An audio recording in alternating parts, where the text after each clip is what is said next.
Hello, hello, hello, and welcome back to the Naked in Truth podcast. It is me, Sari D, and I'm so excited to be back with you guys again this week because we have another special guest. And if I can be honest, 2020 and 2021 has been a bit of a dumpster fire, and it has brought on all sorts of emotions like anxiety and depression. And that is what our guest speaker is here to talk on today. So I am so stoked to have Tyler, the owner of Lasting Change Coaching, who is a human behavior specialist. And you guys might know him on Instagram as the Why Guy Ty. So Ty, do you want to say hey to everybody and let us know, how did you get into this cool career? Yes. Oh my God. I'm so excited to be here. So first of all, thank you so much for the opportunity. This is like everything I've ever wanted to do in my life.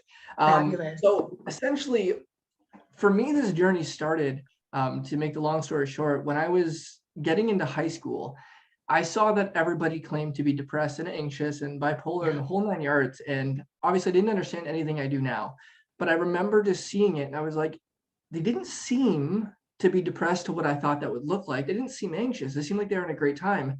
Okay. And so it just made me curious to know, because I was like, well, I'd been depressed before. I've had anxious moments, but why is it that I kind of came back and I didn't claim to have it? And so it made me very curious to help people through this. And then I wanted to become a therapist. And for anyone who's listening who is either seeing a therapist or is a therapist, I mean this in the kindest way when I say that I didn't like how long they were spending there. I just didn't like that. And I was like, there's got to be some faster way, even though I didn't know what that was. So I started studying under two people, as you guys listen to the podcast probably know their names, Tony Robbins and Chloe Madonis. Absolutely. And when I found out that they were like getting results for people like this, and I mean that quite literally, like in one session, the change was lasting. I was like, what are they doing? Yeah. So when I figured that out for myself, I changed everything in my life emotionally. And then I was able to help other people. And I was like, you know what? This is lighting my soul on fire. I need to show people what's truly possible. And in the beginning, I'm not going to lie, the amount of pushback and like, you don't know what the... Yeah, that's okay. This is explicit. You can totally swear on here. So you're good. You're good. Did you notice that pause? I was like, I didn't ask her that beforehand. So I was like, they were like, you don't know what the fuck you're talking about, Tyler. You know, you're not a doctor. I was starting at 19 years old. They're like, you're 19, you're a kid. You don't know anything. And I was like, well, I know that you're doing your fucking anger right now. That's not happening to you. You chose that. So there's that. And then, you know, just to give some more context to what I do, it's not just around anxiety and depression and things of that nature, but I did realize that those patterns of emotions were related to our relationships, and we get stuck in these patterns and stuff that we'll go on about, you know, we'll go in deeper in the podcast. But they would be like, you know, I'd help people with their marriage, and they're like, Tyler, you're 20 years old. What do you know about affairs? What do you know about relationship? Like, you're a kid. I'm like, well, I know you're on your fourth marriage with 4 different kids. So I'm like, I might know something you're not aware of. I might have learned something that you just didn't get the seminar on. So totally, for me, it was like, I'm very facetious. People on social media, we all probably know I deal with problems in a humorous, very paradoxical way, the ways that people wouldn't expect. So I'm very funny about it, but I do want to be honest, like, I care about people so deeply, and I fucking hate seeing people suffer. My entire mission is to show people how you can end suffering in a moment. And for any human being I can do that with, I am here and I got you. That's what I'm all about. So good. I love that. That is absolutely great. So honestly, when it comes to anxiety and depression, do you think that it's something that all of us potentially deal with in some way or at some point in our life? Or is this only for a certain group of people, you think? If you asked me a while ago, I might have said it was certain people, but no, everybody deals with this at some level. And in fact, when people come to see me, I always ask them so I can have kind of a reference in my mind for the way that they're perceiving their own problem or their own anxiety or depression. I'll ask them on a scale of like 1 to 10, where would you say it is, right? Because if you say I'm super anxious or super depressed, well, to the other person, that might mean you're a little depressed compared to theirs. So I want to have a reference for where they believe it is.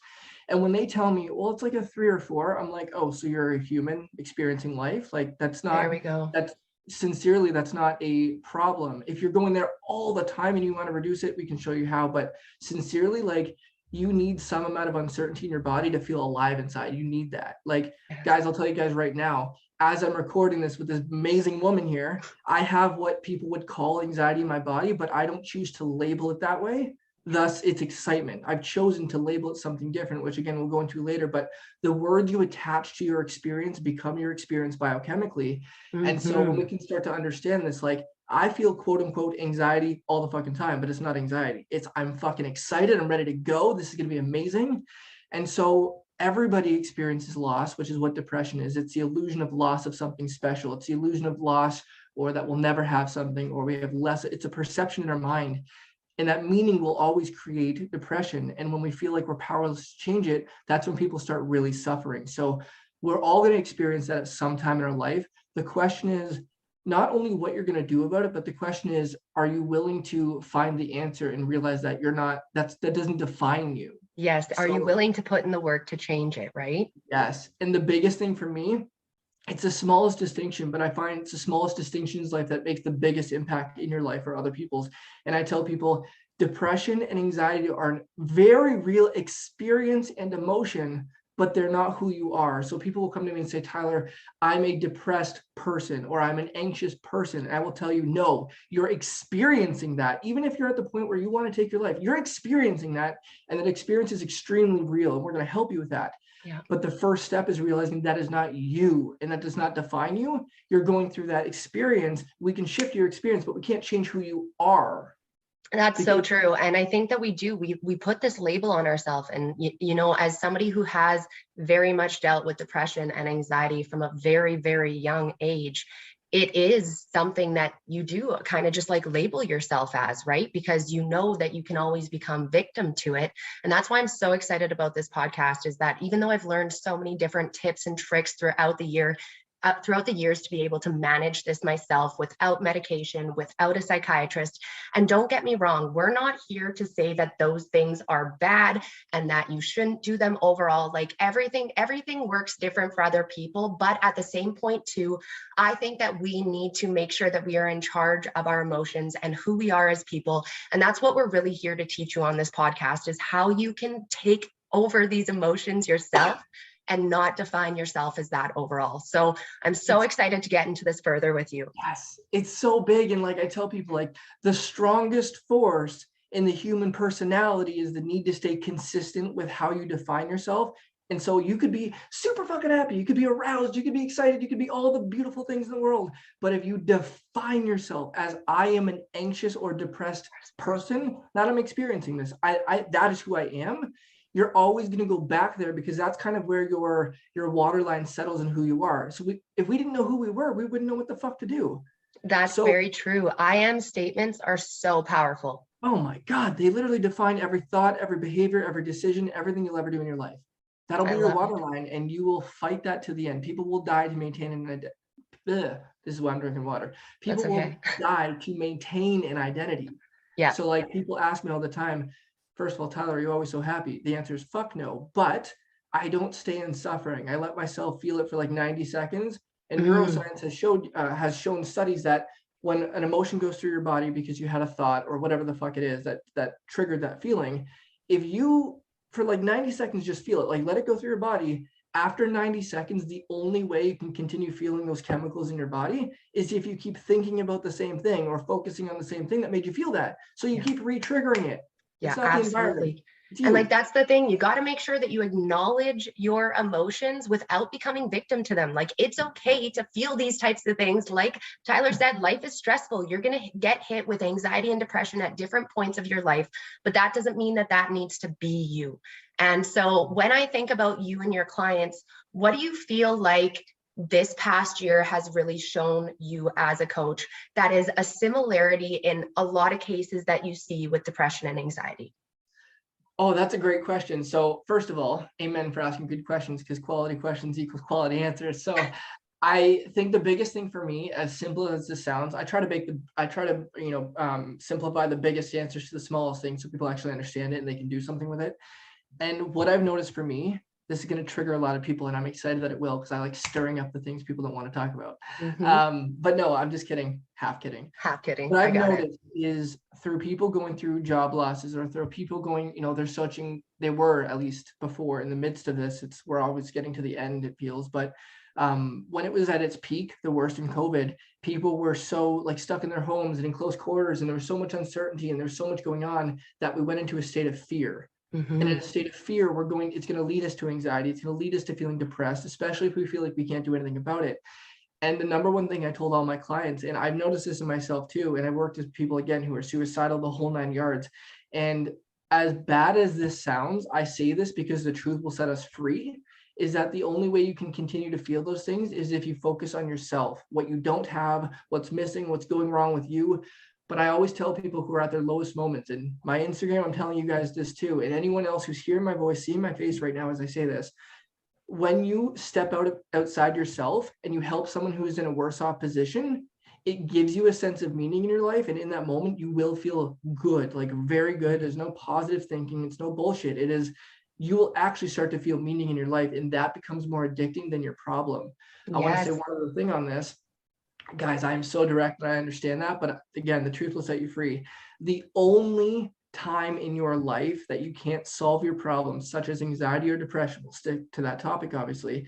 Anytime that you feel you can't solve your problem, it's nothing outside of you. It's meeting some of your needs.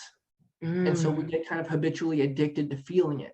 That's what's going on, right? But we all have the ability to either shift the environment to some level to meet how we want it to be, or you could do both. Shift either the environment to be kind of more how you'd like it to be, or shift how you believe it should be. And if you shift them both a little bit, you'll find happiness a lot quicker.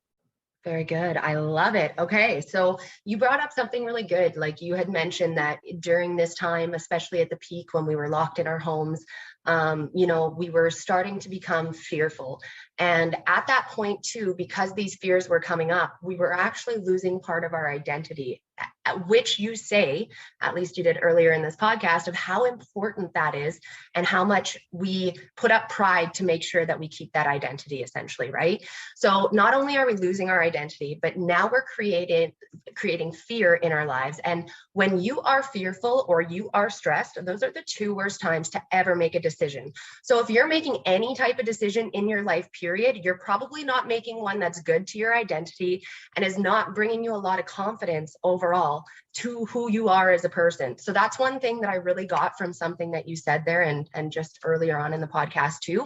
So I just want to mention that there. So I think that that's great. And I think that everybody is looking for happiness as if it's almost like this light switch, and you just like flick on the light and you're like, okay, cool, I'm happy for the rest of my life. And what would you speak about happiness and how you actually create that in life and what it actually is? That's what I want to know. What the fuck is happiness? Amen. Pen drop.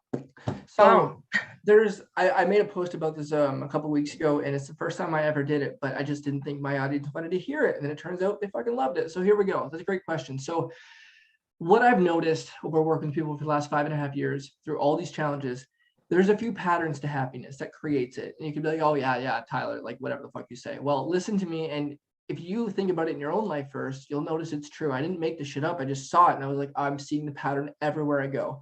So there's a few approaches, but I'll tell you the main common denominator first. Okay. If you can think of a life, like even you, Sarah, if you can think of a life, or pardon me, a part of your life, a piece of your life that you will feel very, very happy in, which part of your life would you say, between like, say, business, finance, relationship, like just whatever area of your life, which part of your life do you feel very happy in if you want it to be? Business. I'll show you guys. Business. Okay. And why do you feel happy in that area of your life called business? I think it's because that's my point where I feel the most confident. So what's funny is that I'm actually an introvert in real life, very much an extrovert in business. I can do anything, talk to anybody. I'm never nervous, but when it comes to my own personal life, I second guess everything. I get in my head. It's like I'm not clear and concise and confident the same way that I am with my business. Right.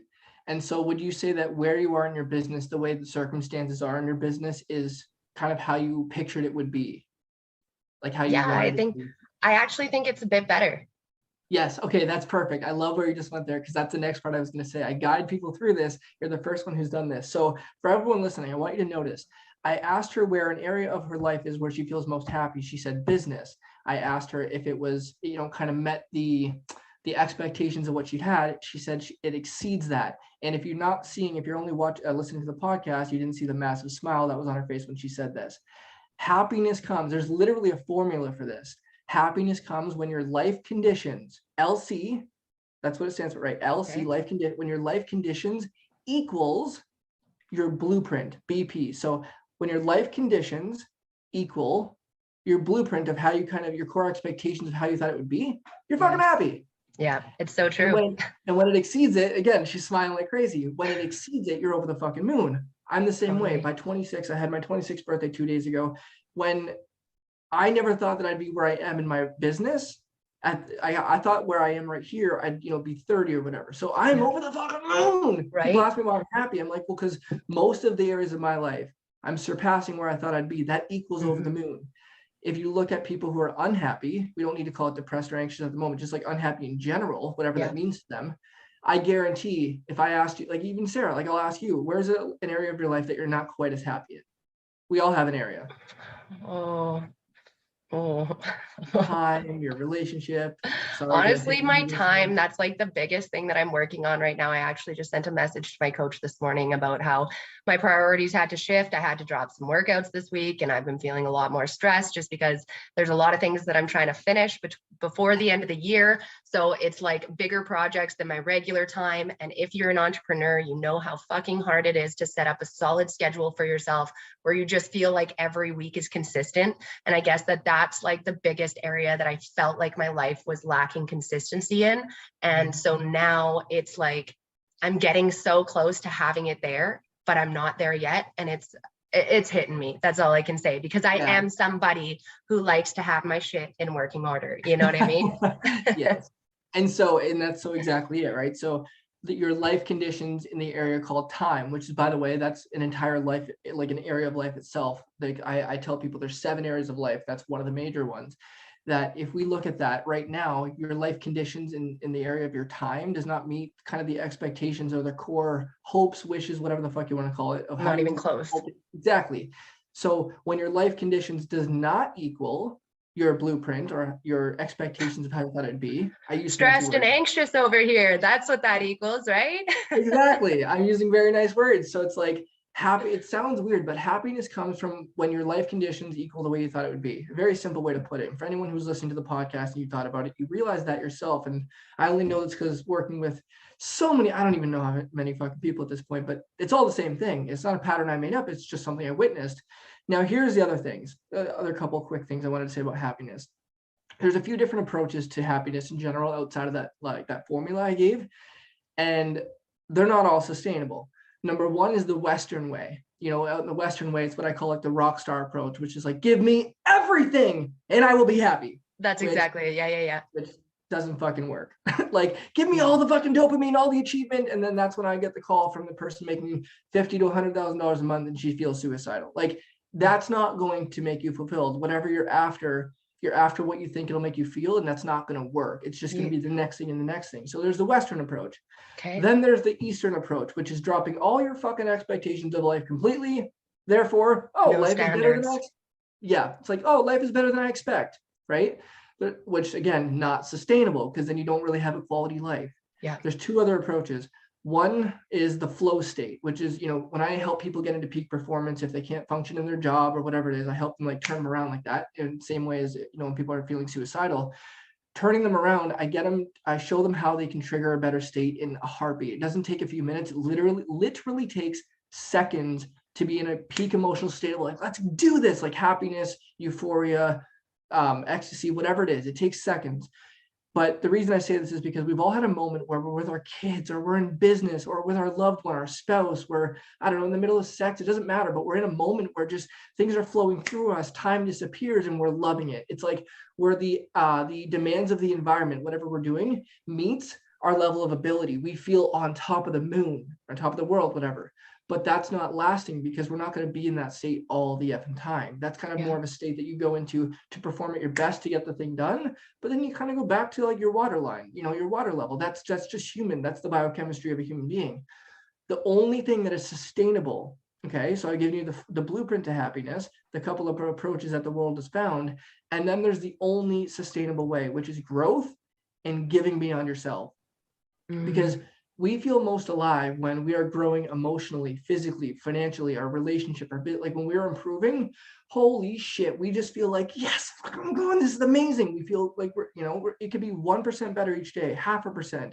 But the second you start to feel your body improving at the gym, or your health, your fitness, whatever's improving, you feel on top of the world.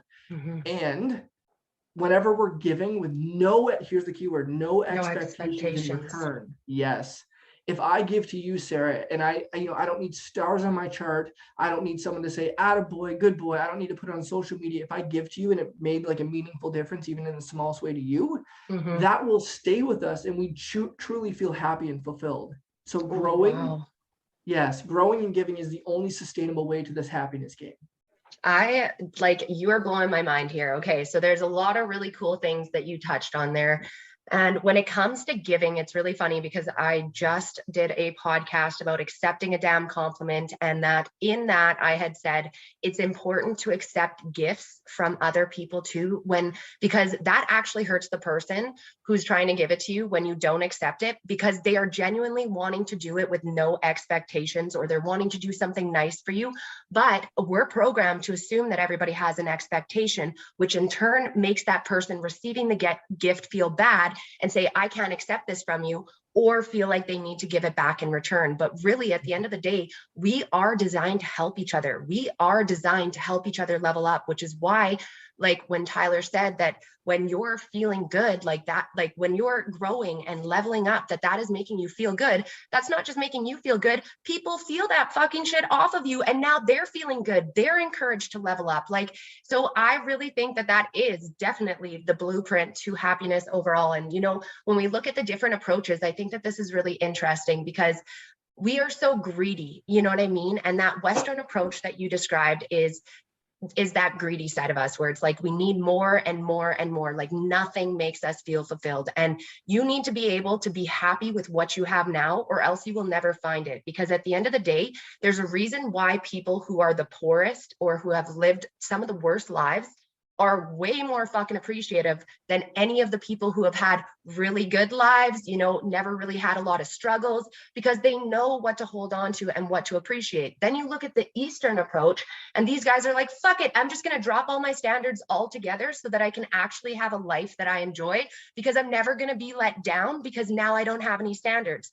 And then when it goes back to the first approach that I find really interesting, and this goes back to Tyler asking me those questions, is that in life, we have this idea of how it's going to go.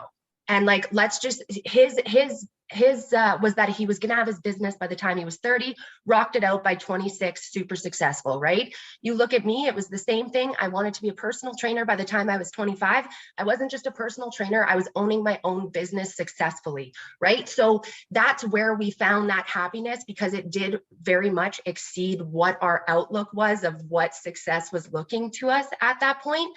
But what I find really interesting is then there are still going to be those moments where, in your relationship, you expect it to look this way, or your wedding day, you expect it to look it this way, and it doesn't turn out the way that you expected. And that's where now you are feeling like a failure, feeling like shit, right? Because you're not meeting that expectation and of what you thought life was going to be. So you just said so much. I had so much I had to say with that, but I had to let you finish. So I hope I gave you some good points back there. Absolutely. And oh my God, the amount of things I wanted to touch on, even what you just said, but I picked one thing, that way we could keep going forward. I picked one thing, I'm like, I'm going to say that. So here's the other thing, and because I think this will give the most valuable, the most value in terms of what you just mentioned about growing. There is something tricky about navigating relationships while we're growing. Now, everyone on my Instagram, guys, I want you to hear this too, because this is so important. I had a really like a 4-hour phone call with someone last night, and I was saying this to her as well. And this is unbelievably painfully true. We all have a need, not a want, not a desire, not a value. We all have a need for significance. We have to feel important. Now, here's what's interesting. In your intimate relationships, okay, it is so easy for all of us coaches nowadays to be like, oh, they don't fucking support you. We'll cut that shit off and move on. And you're the best. Like, whoa, slow the fucking motor. When you think about it, like when you're growing and stuff and you're giving to people in meaningful ways, what you said about how, they vibe off of that energy and stuff, For a lot of people, that's true. But for some of our most intimate relationships, they're not always on the same page of wanting that growth, and they're not always ready for it at the same level of pace, whatever. And think about it. Our survival instinct as human beings is to feel like we're belonging, to feel like someone else has our back. They understand. That's a survival instinct. Every other mammal on the earth doesn't have the same level of dependency on a human being. So we get into an intimate relationship, we are dependent on being the most significant thing in their life. Now watch what happens here. My body's on point, my finances are exploding. What do I want to do? When, Sarah, the first thing you want to do when something exciting happens in your life, what's the first thing you want to do? Tell me. I want to go tell my husband. You want to go tell your husband. Now look at this. And how did I know you were going to say that? Because I've been around the block, right? I'm human. So you want to tell them. Now what happens, maybe not in your situation, because you guys are, from what I perceive, we're not going to go into it right now, but a very healthy relationship. But for most Correct. people, you go tell them and you're like, oh my God, Sarah, oh my God, Lydia, whoever your spouse is, like, oh my God, this thing, I'm losing my fucking mind, so excited. Yeah. And they go, babe, that's amazing, whatever. And then you keep going. And eventually there's a part of insecurity that might start to seep into them if you don't make them feel significant, and you're just talking about you, my excitement, my achievement, whatever, there's a and not about how this is leveling both of us up in our relationship because of my achievements. Is that correct? Yes. But so if you do that, this problem that I'm about to mention won't happen. And this is the point that a lot of people are confused about. So if I go up to you, if I go up to the person I'm with and I go, oh, my achievements, I'm so excited, yada, yada, yada. The sharing in me wants to like make you feel good, and we'll be excited together and we'll keep leveling up. But if I in that moment don't not compliment you, but if I don't make you feel significant while I'm leveling up, this is the key here. That person in their nature, not who they are, they're not a selfish person, but in their nature, they start to feel insignificant because of your achievements. And the nature of human beings, I don't care how fucking good you are, your name could be Tyler, it could be Sarah, it could be motherfucking Teresa. There's a part of you that goes, I'm a little scared I'm going to lose this person. Yeah. And so they pull back some of that. And that's where we tend to, what we do next, we tend to be like, oh, well, you're ruining my one good feeling. And it's like, you have to understand, you just went to them and talked about all of your achievements and you didn't make them feel special. So now they feel like that you might leave them, or you might go get something better. Something is more important to you than them. So in our intimate relationships, anytime with me and my girl, like if I go up to her and I go like, babe, this is so exciting, whatever, immediately after I'm like, how are you doing? How's your day? And I want to like, see, how are you doing? And I don't make it about me. I go, oh my God, I just got off this client call. I did this amazing thing. I guarantee it to be the same thing after this interview. I'd be like, oh my God, I had this amazing interview. I killed it. It was so much fun. Immediately, I don't even wait to hear what she says about that. I'd say, how was your day? Like, what are you up to? I want to know. And if she's feeling sad or whatever, you don't go, God damn it, you don't want to celebrate my win. No, get on their level and show them you care. 100%. Like it makes me sick to see, and I'm not going to say their names, it's not appropriate, but there are some very well-known coaches who, they're not like Tony Robbins level, but they're very high up in our space. And you and I, and probably everyone listening to us right now, knows who these people are. And it's okay. Their style, their approach might be good for some people. But when we say, oh, they're not supporting you, well, fuck them. Cut off any of the bullshit relationships that slow your progress down. No, whoa, slow your fucking motor. These people matter. You can't just cut off relationships like that, because we're going to realize one thing. You're going to start achieving. And one day you're going to turn around and be like, man, I don't feel that fulfilled with all the achievements I'm getting. But the person who I just left loved me to death unconditionally. I made them feel insignificant, and now I've lost them. Yeah, no, absolutely. Right. And so make sure you're growing and making them feel significant with you. And that's where the real growth, like you said, I wanted to mention that because it's super important to me. I think relationships the most important area of life, in my personal opinion. So what you said is and the hardest. Accurate. Pardon? And the hardest. It's the most important and the hardest, right? Yes, it is the one area of life that can take us to our knees or give us the greatest highs. That's amazing. No, and I think that you gave us really good insight on that. And at the end of the day, we know that boundaries are hard, period. But I think that a lot of this and what you spoke of really just comes down to clear communication, right? Because that's all it comes down to, is either you need to bring it up or you need to talk to your spouse about it. So when it comes to, anxiety and depression in a relationship, how do you see this affecting your clients' relationships, not just with themselves, but with maybe their career, with their loved ones, with their family? What are you seeing? Oh, that's a loaded answer, but I love it. So I'm seeing there's a few patterns here. Since I show people how we do our emotions, we sincerely, I'll say the three things really quick. I'm not going to go on a rant about that, but I want us to just be clear, because I know people are probably wondering, what do you mean we do our emotions, Tyler? By the way that we use our body, by the way that we focus on things, and the language we use, it will immediately change your state. So with that said, I'm not going to go any further right now unless there's questions about it. But when we understand we are doing our emotions and we become addicted to this, here's the problem. Let's start with relationships. When, let's say you're depressed or you're feeling super anxious, one of the two, we all have needs that we have to meet. And when we want more attention from our spouse because we feel like they're not making us feel as significant, as special, giving the attention they used to, we might actually develop a problem to unconsciously try to get their attention. But here's the problem now that they're trying to help you out of that, they're sincerely like, hey babe, like what's going on, talk to me. They're trying to help you out of it.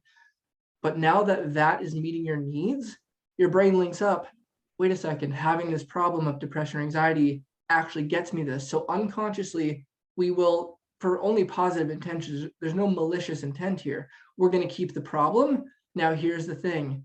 Your spouse is going to feel like they can't win. They can't make you happy. They don't know what the fuck to do. So they're going to go into a pattern, which I call a crazy eight, just so people understand. This is what most people call bipolar.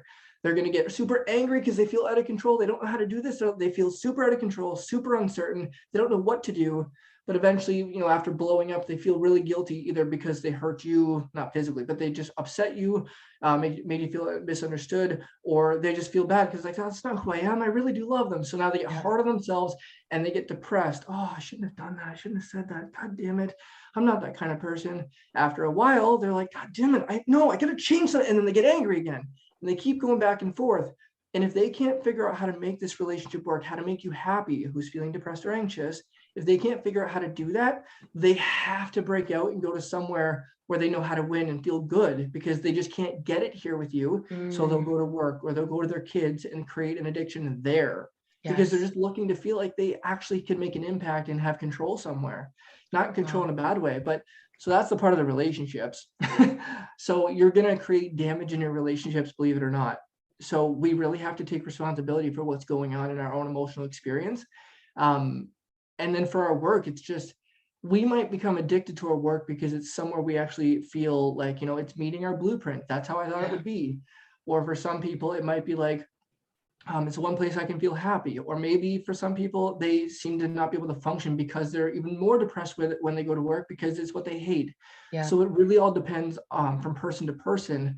But the pattern, when we get into a pattern, because that's all it is, that's why I keep using that word, of feeling depressed or anxious, it has like a ripple effect on the rest of our life, and it starts to ruin our life. So the one thing I would say is we need to understand, what are we doing that is creating this? And I'm so excited that you brought me on here, because I care so much about people, but I do think simultaneously that the mental health industry is turning in a direction that doesn't make any fucking sense. Making it all about biological problems. And I'm like, this is a thought process. This is something we have that much control over.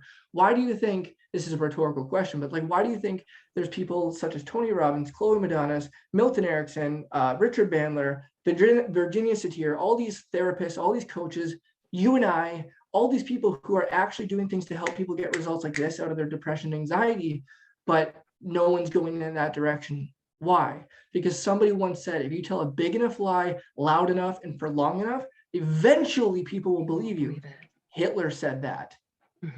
And so when we have a multi-billion-dollar company telling us all the time, and how, your brain is broken, and guys, I work with people right now who have actual, not brain disorders, like brain damage. And they're still they're still learning how to feel completely good from their depression or anxiety. So to answer your question much more directly after that rant, it fucks up all areas of our life, and 100%. We absolutely have control over it. And even let's say an antidepressant, which I don't agree with for any circumstance, but just let's pretend an antidepressant, or your spouse or something else does actually help you to feel sustainably better. It wasn't them. You blamed that. You're like, oh, it was my spouse that helped. It was my therapist. It was my coach, Tyler. He's so handsome and amazing. I'm just kidding. Like, whatever it was. No, they were your excuse to feel better. We gave you a way, but you actually did it. So that's what I would say.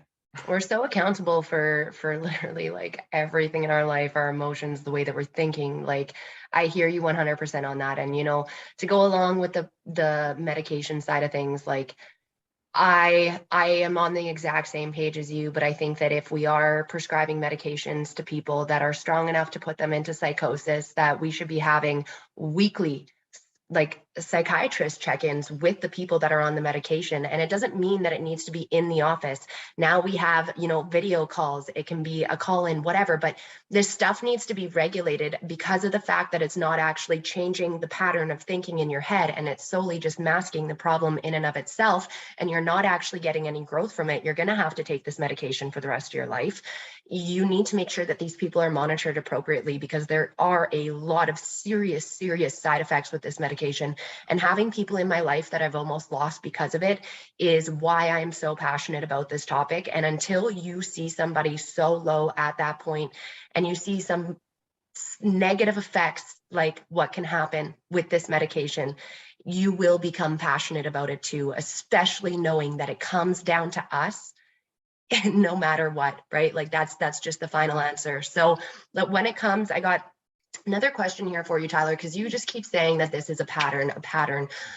That means that we have lots of different patterns in our life, right? And create lots of different things. So would you say that anxiety and depression is one of the most dangerous patterns that we can create / hold on to as our identity? Or are there other patterns out there that you would kind of warn us of more so? So it depends which direction you want to go with this. Only because I have a background not in psychiatry, but because I was trained from a family therapist where we've dealt with. I'm just gonna say these. You guys want to hear explicit? We're about to hear fucking explicit. So if you don't, I got 3 seconds for you to get off. 1, 2, 3. All right, you're in. There are like everything in life is pattern. Every single thing.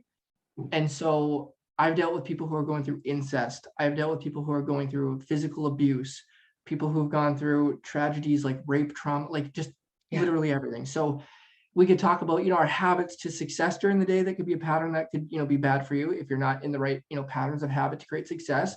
Or we could go down the road of, the patterns of thoughts, beliefs, and stuff that are keeping you in abusive relationship. So it depends. But what I will say is that for the modern world of right now, at the time of this recording of 2021 in December, with COVID and all the stresses and uncertainties, depression and anxiety are a very, very, very high one. And it seems like it's been one that's been on the rise for like the last 10 years.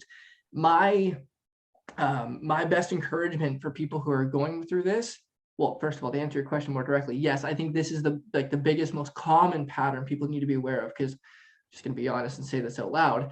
Most people don't just fall into abuse or fall into incest, like the really like up there challenges that we're trying to resolve. People don't just like fall into that and get like addicted to that. But depression and anxiety are things that are very, very much culturally accepted as this problem that we can't resolve. So this, yes, is the most dangerous pattern. And I will say it's not for the reason that most people expect. When somebody is feeling super depressed, like a 10 out of 10, they're like, they don't know what to do anymore. They're losing their mind. Like it's like that, or, it's panic attacks, anxiety attacks to the point of, almost being hospitalized. Like these are dangerous patterns for more than just your own health and your own relationships and stuff like that, but for the people around you too. Most people are not going to agree with this, but I think we've noticed I don't really give a shit. I just like the truth being heard. I agree. Yeah. And this is why you're awesome. This is why we get along. People, if I love you and you're feeling depressed at a level 10 out of 10, and I'm doing everything to fucking help you, but I can't, I kind of mentioned this earlier, you're going to denigrate the quality of your relationships really quickly for more than just passion. I mean, if you're depressed, the passion's gone immediately. Because in order to have passion in your relationships, first of all, you have to be a sturdy person who doesn't need taken care of. That's how that works, right?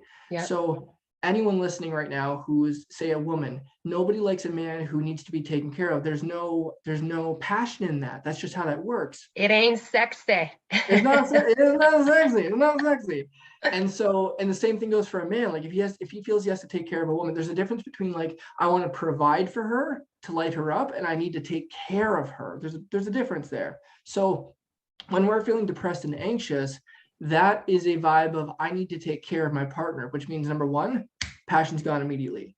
Number two, if I, for like years now or months now, weeks now, feel like I can't do anything to make you happy, to just make you feel better, but I can't leave your ass, because if I try to leave because I'm sick of your shit, or I can't make a difference and I feel like a useless man or useless husband, useless wife, whatever the situation is, and I decide I'm going to leave, you could easily say, well, Tyler, of course you never cared. I'm going through this and you don't even want to be here. So we're so attached, and we're now ruining the quality of their lives. So between our health, our own emotions, which is really important too, but also just the quality of our relationships, and, you know, not having that burden on that. Like, there's so much here that if we don't become aware that we really, honestly, guys, fuck everyone listening to you right now. I've never met you, but I love you to death and I don't want to see you suffer. If you can realize you have so much control of not only just shifting your state for the moment, but long-term, you guys can change the quality of your lives in a heartbeat. And I mean forever. Because one thing you wanted to say when you said, you know, how, you know, our medications like that, they're not changing the way we're processing life. I tell people all the time, there's 3 questions we're always asking ourselves. So even if you're on antidepressants, it's not going to change this pattern. You have to change the pattern yourself, and then you don't even need them anyway, which is number 1, what are you going to focus on? Right? The problem or the solution, the past, the present, the future, what you have control of, what you don't. You know, there's patterns of that. Immediately when you have something you're focused on, the brain asks, what does this mean? And if you don't create empowering meanings, you're going to feel depressed all the time. You're always going to come up with a meaning that puts you in that state. Therefore, the third question of what am I going to do becomes, oh, I'm just going to sit here and sulk. I'm not going to take action. And then the quality of your life gets worse. So antidepressants is not going to help that, because you're still asking the same stupid questions, creating the same meanings, and doing the same stupid things to create negative results. So I know I keep going on these like in-depth, fast rants, but it's just, there's so much here that we're not being taught. And I'm so tired of it. Yeah. Well, and I like you brought up something really important. So Tyler said that he loves everybody on this podcast, even though he doesn't know you. And that is the same for me. And I think that that's a genuine human quality that has been lost. And people just can't fathom the thought that people care about people that they don't know, and that they love them, and that they genuinely want the best for everybody. You know what I mean? Like, it's, and it is a really normal human quality to have. So if you feel weird about that, it's actually quite normal. If you feel that all the time, good for you. That means that you're speaking from your heart. Okay. So I just wanted to say that there. Now, you've given us so much great information, and I want to close this off with one question as to, when it comes to anxiety and depression, how do we fix this? What would you give as advice to anybody listening who is currently dealing with anxiety, currently dealing with depression, or has gone through it in the past, and, you know, we just never know where the future is going to take us? Okay, trying to narrow this down to one thing. They all kind of have similar like patterns in them, but the common denominator is you have to be aware of these 3 patterns. Number 1, if you're actually depressed right now or anxious, and you're not generalizing, like you're happy and you're dancing around, you're having a good time, and you're calling yourself depressed, I'm sorry, you in that moment are not. There is a pattern you have to do with your body, what you're focused on, and your language to create an emotion. Now, what I would say, and I tell this to all my clients, so you guys want like actual one-on-one advice right now, this is what I'm going to tell you I do with them. I would track your shit. I would write down, okay, for the next week, what time is it when I feel depressed? Let's just use depressed, but you can do this for anxiety too. When I feel depressed at the height of it, like the top of it, at the peak of it, there we go. That's the word I was looking for. What time of day is it? Where am I specifically? Am I in my house? Am I at work? Am I with my spouse? Like, who is around me? Where am I? What's going on? And then track these 3 patterns. What am I doing with my body? And get fucking specific. Am I sitting? Am I tense up with my muscles? Am I fidgeting with my hands? Am I, are my shoulders, over and they droop? Am I breathing shallow? Like, what are you doing specifically? Not, oh, I don't know, I'm moving my arms. No. Like, get specific. What are you doing with your focus? And what I mean by that is people don't realize that when they're going throughout their day, they're actually picturing things. Like, I'm actually picturing things in my head that I'm going to say before I'm saying them, or even right now. I'm picturing the pictures and I'm describing them to you as I go. So you're actually picturing things in your mind that make you feel crummy, right? The next thing is, what are you saying to yourself? We control the quality of the biochemistry going through us by the questions we ask ourselves. And if you ask yourself, man, why don't people like me? Or do they like me? Am I pleasing them enough? Like, is this going to make them happy? Am I, why can I never lose the weight? Why can I it's going to direct your focus, and your brain has to come up with an answer. So if you're like, why can I never lose the weight? Your brain's going to go, because you're a fucking pig. I don't know. Like, it's got to answer the question. It's a computer. That's actually how computers are made, from the way we think. So be aware of these patterns. What are you doing with your body? What are you doing with your focus in your, like, in your mind? What are you thinking about? What are you picturing? What are you remembering? Lastly, what are you saying to yourself? If you can find those 3 patterns, this would be the advice, because you're going to notice the pattern. Here's what I would say. Do something physical, anything. And I don't mean you have to get a gym membership. I don't actually mean, I mean, like, do the fucking chicken dance. Go pick your nose and make a silly, I mean, just anything, because you'll notice the second, I'm going to do this right now because I don't give a shit. I want to add, value to everybody. If I'm anxious right now and I shove both my fingers up my nose and I make a really silly voice, and yeah, Sarah's laughing her ass off, and so was I. You can't do something like that and feel depressed. You're like, Tyler, that doesn't change my whole life. I'm still going to go back to it. Yeah, but you're going to notice that you have control because you switched it that fast, which means you can also do that long term. So for a little piece of advice, that's where I'd start. Wow. Okay. Because I learned a long time ago that if you laugh in a moment when you are feeling negative, you actually change the chemical makeup of your brain so that it's easier next time for you to be able to not come victim to that negative emotion and to be able to flip to happy. So just like what you're saying there, you need to make sure that you are self-aware, guys. If you want to know the answer to success, the answer to happiness, it is becoming self-aware, because we seriously just do life day to day. And Tyler's answer might sound super easy, but you'd be shocked at what you're about to find out if you follow those steps. Because like I said, we are so used to our day-to-day motions that we don't put a lot of thought into what we do or why we're feeling what we're feeling. And simply paying attention to those patterns is going to allow us so much insight into what we're going through, how we can change it. And I just think that that was so valuable. So I'm so excited that you were able to give us all of these amazing tools. Okay. Because you provided info, you provided tips, and you even shoved your fingers up your nose, like, holla. So all I can say is you are one of a kind. You are helping so many people in your industry. And, I can feel your love from a country away. So all I can say is thank you so much for coming on this podcast. I know that we all want to wish you a very happy belated birthday, because you had mentioned that it was your birthday a couple of days ago too. So when it comes to everybody listening and them obviously wanting to reach out to you for some life coaching, where can they reach you? Where can they follow along with your content? I want to hear it all. So I'm most active now on my Instagram. So that'll be at the Y Guy Ty. It's the same way that it sounds.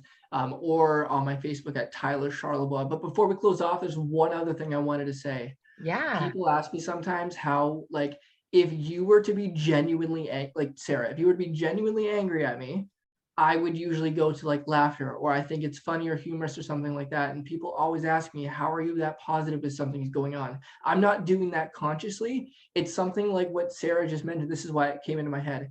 It's something about what you just mentioned about when you start breaking that pattern, it's harder for you to go there because of what's going on in your brain. You're actually breaking the pattern.